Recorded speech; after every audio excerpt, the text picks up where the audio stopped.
Eso es así. Altagracia Paulino, pero usted cayó en una trampa, porque hoy no vamos a hablar de la que nos enseñó el asunto de Proconsumidor. Ay, sí, de no cuidarnos. Sí. Y que uno veía en los supermercados Altagracita, bueno, todavía no usaba los lentes de más de 40 años, sino revisando las etiquetas, enseñándonos. Sin como, ¿cómo es que usted usó una palabra hoy? Sin aceite, Altagracita iba con su asunto y decía. Y se convirtió en una marca Altagracita Paulino, Proconsumidor. ¿De dónde sale eso? Una persona que es periodista, que es ibaeña, que dolorosamente la conocimos cuando creo que a los 20 y tantos años tuvo un evento realmente dramático en su vida, que se puede decir porque hay un fruto maravilloso que es tu muchacho. Entonces, conocíamos esa Altagracita, pero de repente descubrimos que esta muchacha, yo no sé si fue el viaje a Israel que te hizo daño. Bienvenida, Altagracita. ¿De dónde sale ese afán por cuidarnos del consumo? Mira, es una historia de lo más interesante. Cuando surge 1+1, Juan Bolívar me lleva para allá, para que haga el reporte al consumidor. Entonces eso era un sacrificio, a las 5 de la madrugada, estoy en los mercados viendo los precios. Ya en Radio 1000 yo lo hacía, o sea, el pulso de los precios, no sé, siempre estuve vinculada a eso. Entonces en el 95, finales del 95, la embajada de República Dominicana en Israel se interesa con el primer curso internacional de Derecho al Consumidor que lo dieron en Israel. Y entonces, como yo estaba vinculada a esto, me fui desde enero hasta principios de marzo, o sea, casi 2 meses. Y entonces allá éramos 30 latinoamericanos, todos eran abogados. Vino la de Chile, una que ahora mismo es jueza del Tribunal Constitucional, y ella decía, estaban bregando con los contratos de adhesión en Chile en esos momentos. Siempre Chile adelantado. Y las cláusulas abusivas y lo que sé yo. Yo no sabía nada. ¿Qué es lo que es eso de contrato de adhesión y esto? Bueno, el caso fue que aprendimos mucho en el curso. Y una de las cosas que aprendimos fue a formar organizaciones para impulsar los derechos del consumidor. Entonces yo desde que llegué fundé con Fundación por los Derechos del Consumidor para luchar por la ley. Pero me puse a estudiar Derecho, pues yo voy a defender Derecho, tengo que saber de Derecho. Y cuando me preguntaban, ¿y por qué tú estudias? Yo, para defender los derechos del consumidor. Porque son derechos de tercera generación, pero son derechos humanos porque implica la vida. O sea, si tú compras algo que te muere, que te mata, ahí está tu vida y es el principal de los derechos fundamentales. Entonces, hay toda una carga interesantísima que involucran al derecho, a los derechos humanos, a los derechos de los ciudadanos. O sea, interesantísimo. Yo me involucré en eso y nada, pues impulsamos la ley, se aprobó la ley en el 2005. Se pensaba siempre que yo iba a ser la primera directora y yo dije que no. Yo tengo 10 años hablando de derechos del consumidor, entonces si me dan el puesto y no me dan los recursos para yo hacer lo que tengo que hacer, yo no lo quiero. Y me acordé de un funcionario que hablaba mucho de electricidad y cuando lo pusieron se quemó. Yo dije, yo no quiero Hay eso. Muchos ejemplos de que yo no quiero eso, entonces nada. No menciona el tránsito, Monclús, eso no sigue. Cuando me dijeron en el 2009, mira, tú sabes que esto, que la oportunidad, que patatín, y tú sabes cómo hacerlo. Yo le dije, bueno, perfecto. Lo voy a hacer. Cuando me juramentó el presidente Fernández, yo le dije, lo único que yo quiero es que usted me permita continuar mi discurso, porque si queremos hacer una institución creíble, yo no puedo cambiar mi discurso. Y yo no lo cambié. No, incluso en un país que hasta antes de nacer esta niña, había un neurólogo, un psiquiatra, un cardiólogo, como que tú podías identificar la persona con lo que hacía. Altagracita Paulino se llegó a convertir casi en una necia, era una necedad, porque no entendíamos lo que eso significaba. Sin embargo, eso fue la marca de la calidad, de la entrega y de la responsabilidad con la que desempeñaste el puesto. Tú sabes que una de las cosas que yo aprendí, y creo que la sociedad fuera distinta si todos cumpliéramos la ley. Yo hice todo el esfuerzo por cumplir con la ley, con el postulado de la ley, con la letra de la ley. Y por eso tuve muchísimo conflicto. Muchísimo conflicto, porque me atreví. Prácticamente fue un desafío. O sea, yo no sé si tú recuerdas el tema de los contratos de adhesión, la letra chica. La ley dice en el artículo 81 que Proconsumidor debe llevar un registro de todos los contratos de adhesión, incluyendo lo de las financieras, o sea, los organismos de intermediación financiera. O sea, en los años de estudiante de Derecho, decían los profesores de Derecho Civil, cuando tocaban las obligaciones, que si uno leía la letra chiquita de los contratos, de los boletos aéreos, no se montaba en el avión. Sí. Ha cambiado mucho. Hoy ya tú, en tu columna de hoy, ya te vas a otra dimensión de la defensa del consumidor. Pero hay algo que yo sé que en tus memorias lo escribirá, porque cuando dije la necedad, puede ser la necedad en el momento y quien no pertenecía al grupo que pertenecía a Altagracita y demás, pero de alguna manera tú lograste enfrentar poderosos intereses y no es un cliché. Sí. Y creo que te dejamos sola en algún momento. Algunos decían que había cedido, pero Altagracita, sí. Yo no cedí en nada. Yo recuerdo un editorial que escribió Rafael Molina Murillo, no la dejemos sola. Yo tuve mucho apoyo mediático, mucho apoyo de los medios. Como yo venía de ahí, claro. Como yo venía de ahí, o sea, cumplir la ley es posible. Yo hice una memoria llamada Cumplir la ley es posible. Y me esmeré en eso. Y sí, o sea, ya yo acuñé una frase: quien defiende derechos choca con intereses. Y yo choqué, yo tenía, o defendía derechos o me unía a los intereses.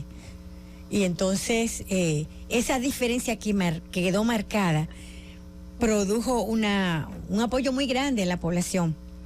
O sea, fue una cosa apoteósica. O sea, habían sectores de poder que plantearon que me quitaran. Es más, voy a revelar algo públicamente.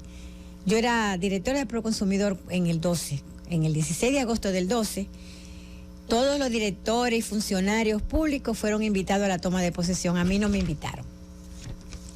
A mí no me invitaron. ¿Y no fue un olvido, un desliz? Bueno, mi marido, que era ministro de Hacienda, lo invitaron, pero a él solo. Y él dijo, no, pero si no te invitan a ti, yo no voy. Y no fuimos. O sea, mira hasta dónde el poder económico influye hasta en cosas tan elementales como una simple invitación. No, una simple invitación. Wow. No, eso yo nunca lo había dicho públicamente, pero nada, ya eso pasó. Eso es para que tú veas la influencia. O sea, el poder económico es el poder económico. Es el poder. Y ya, yo escribí una vez del patrocinio al mando, ya no se esconde. Ya no dice no me la invite, sino que ya dan la cara, porque cada vez son más fuertes.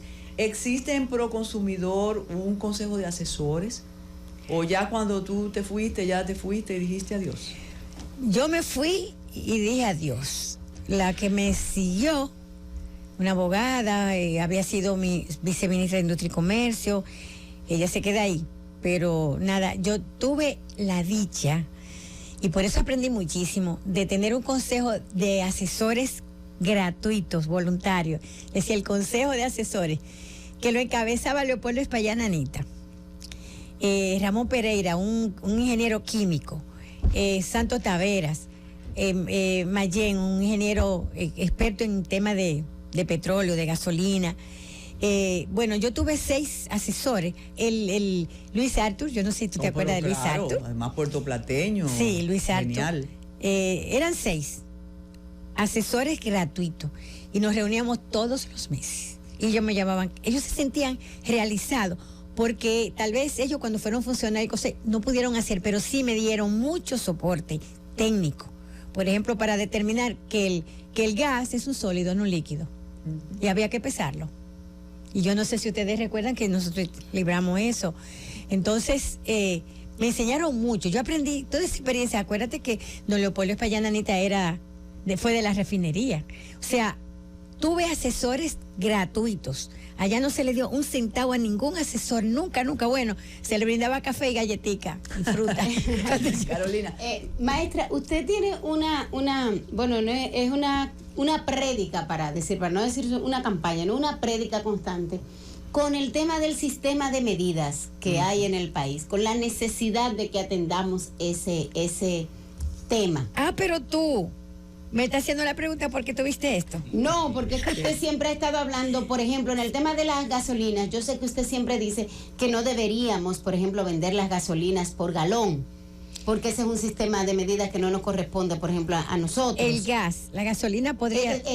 la gasolina es por litro. El gas debe ser pesado. Exacto. Porque, como usted decía, es un sólido. Nosotros vamos a celebrar... ¿Cómo deberíamos vender la gasolina? Por litro. Por litro, pero nosotros la compramos por galón. Precisamente vamos a tener el 23 de agosto un foro sobre primer foro y taller sobre metrología legal. Sobre metrología, no meteorología, sino metrología. Es la ciencia que estudia las medidas. Ok. Entonces vamos a hacer ese foro porque aquí tú encuentras galón, cc, litro. Sí. O sea, en el campo una latica, normalmente abollada por dentro. Sí. O sea, en los pueblos compraban por vara las telas. No tenemos, y por cerones los granos. No tenemos un sistema de medida estandarizado. Así es, pero ya globalmente lo hay. Inclusive el país está en defecto. Sí, porque el sistema internacional de medida. Sí, así, el sistema internacional de medida debió haber entrado en vigor en el 2014. Cuando en el 12 se aprobó la ley 166. Pero alterando el sistema métrico decimal que nosotros seguimos. Lo que pasa es que ahora hay nuevas mediciones. O sea, el sistema métrico decimal está, pero ahora hay nuevas nomenclaturas. Como por ejemplo la candela. O sea, ya no es de que el MKS, o sea, metro, kilómetro y segundo, sino que ahora hay otra cosa, o sea, los decibeles de la audición, para decirte alguna cosa. Todavía yo tengo que convertir kilos y libras porque me da trabajo. Exactamente, nosotros tenemos el sistema inglés. Exacto. El tema de la libra, aquí deberá ser kilogramo. Yo estoy muy entusiasmada con ese foro porque el origen de las medidas es el cuerpo de uno. Ay, ¿cómo así, maestra? El cuerpo Explíquenos eso. ¿Qué es Leonardo da Vinci? ¿Qué es lo que es un pie? Claro. ¿Un pie? Sí. ¿Qué es lo que es una pulgada? El pulgar. O sea, son tus órganos lo que están marcando. Y yo me reí mucho hoy. Pero la medida mía no es la misma, por ejemplo, que... Bueno, pero comenzó a medir con la pisada. Ajá. Eso era un pie. Sí. Después tenemos la yarda, la vara, la que sé yo cuánto. El caso es que el cuerpo humano es la sombra. Sí, yo le digo, pero que las personas tenemos tamaños distintos. Tú sí, Carmen, debes saber que a las 12 del día los campesinos la sabían porque pisaban, si se pisaban la cabeza en la sombra. Claro, por supuesto. Sí, se pisaban. Entonces, vamos a hablar de todas esas cosas en ese foro. Ese foro, esta mañana yo me levanté porque voy a escribir sobre eso para que la gente entienda la importancia que tienen las medidas. Yo me metí a ese foro por una razón sencilla, que me pasó a mí. Casi todo lo que yo... Ya están escribiendo que dónde es, que no le cambien las medidas después de viejo. No es eso. Óiganla. Sí. Diga dónde es. Mira, es en el Hotel Radisson, el 23 de agosto, de 8:30 a 1:30 de la tarde. Va a haber una picadera fuerte, pero va a haber viene un peruano, experto en metrología, experto en el Sistema Internacional de Medidas, se llama Edwin Flores. Vamos a tener una conferencia virtual desde Costa Rica con la gente del Inmetro de allá, de la metrología. ¿Cómo se pueden inscribir? Pueden llamar al 809-797-2033 a ONPECO. Pero lo que yo esta mañana estaba pensando era en cómo el cuerpo humano es el origen, el referente para la medida. Y yo le decía a Daniel, ¿qué es lo que? ¿Por qué decían, tú no tienes 2 dedos de frente? Es verdad. O sea, ¿cuántos dedos tiene? O sea, es interesantísimo todo el proceso. Pero hay algo más, aunque tú que conoces de esto, hay que darle la palabra a este señor que ya siento su mirada. Sí, Roberto. Y así como dijiste, que ellos no se acuerdan, pero tú y yo sí. ¿Cómo tú comprabas las camisas de tus muchachos si estaba afuera? Midiendo con el cuello. Sí. Y el pantalón. El pantalón. El pantalón. Increíble, pero eso tiene que ver con Leonardo da Vinci, te voy a explicar. ¿A dónde nos invitas? Tú que no quisiste que viniera el agregado internacional. Nuestro querido Roberto Monclús, que está con nosotros acá en la amigo mío de hace muchos años. Toda la vida. Sí. Pero el va a los sitios y prende candela, pero que es una medida de metrología, ya tú dijiste. Que adorna esta cabina hoy acá. Invítanos. Engalana esta cabina. Gracias, Carmen. Amigos televidentes, Radio Escucha. Aprovecha el tiempo, porque la chica tiene 18 preguntas. Espérate. Ya, Carolina. No, simplemente la subsede del Parlamento Centroamericano, la subsede de República Dominicana, este próximo lunes estaremos celebrando los 25 años de la incorporación oficial de República Dominicana a ese organismo regional, a ese órgano político del Sistema de Integración Centroamericano SICA, donde 10 de la mañana en el Salón Hugo Tolentino Dit de la Cámara de Diputados. Vamos a reconocer a los dos primeros presidentes del Parlacén de origen dominicano, Manolo Pichardo, que ahora milita en la Fuerza del Pueblo, que hizo una gran labor, y también al diplomático intelectual Tony Raful. Pero también vamos a aprovechar la ocasión para reconocer post-mortem pues a personalidades que integraron originalmente o en aquella primera fase, que no era por elección, el Parlamento Centroamericano. Y nada, y esa es la propuesta que tenemos. Es abierto. Es abierto, pueden asistir. 25 años es mucho tiempo, 33, 32 años tiene el Parlacén per se, y uno de los logros fundamentales de este órgano regional es la pacificación en Centroamérica. Mira, un buen tema, tenemos que tratarlo aquí. Francis nos pide una pausa, Melvin Lionel nos manda un saludo y quiere datos sobre esa actividad. Regresamos de inmediato con Altagracita Paulino. Adelante, Francis.